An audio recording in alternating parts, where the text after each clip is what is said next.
soples aquí, hombre. Vale, pero dejadlo salir antes. Tenéis que hacer hueco aquí. Nos quedan eso, ¿no? O nos quitamos. ¿Dónde se sienta? Aquí. Es hacerlo por dos. A ver, es que es una mierda. ¿Qué tal, coño? Ahora presentáis.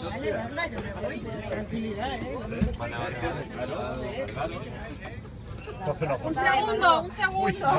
Que nos queremos mover para que le pille. Muy bien. Si tú te ves. Merche, se va a sentar ahí.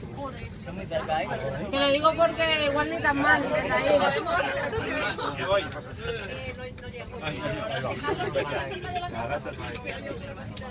Es que se va a sentar ahí.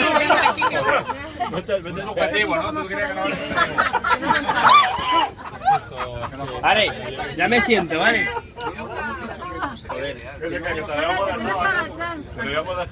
A ver, que te dejen sentarte ahí, tío. Si es un momento, si no haces nada ahí.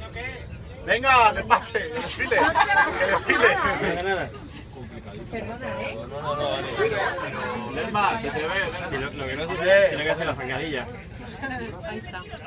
Sí, puede venir, cariño, ya. Puede venir, pero rápido, por favor. Mira, piña con Alicia. Lerma, saluda. Compañero, Lerma, agacha.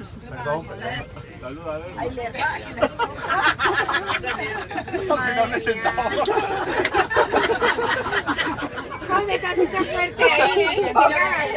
Hombre, Isa, está aquí, vamos.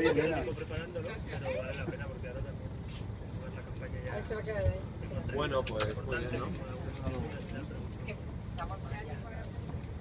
No, mira, voy a Barcelona y no puedo ver a la pequeña. Compi. Perdón. Pero voy a Guadalajara, llegamos a las 10 de la noche y mañana tengo periódico. O sea, que poquito tiempo. Me da más rabia cuando estoy cerca.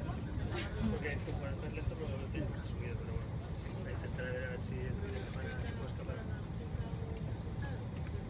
¿Pero qué haces? ¿Es aquí? Es aquí. ¿Es aquí? Es aquí. Quinieras que luego... ¿Te acuerdas de lo que? Al lado de Karina. Ah, venga. Pasa, que bueno, son piset. Está en buena compañía.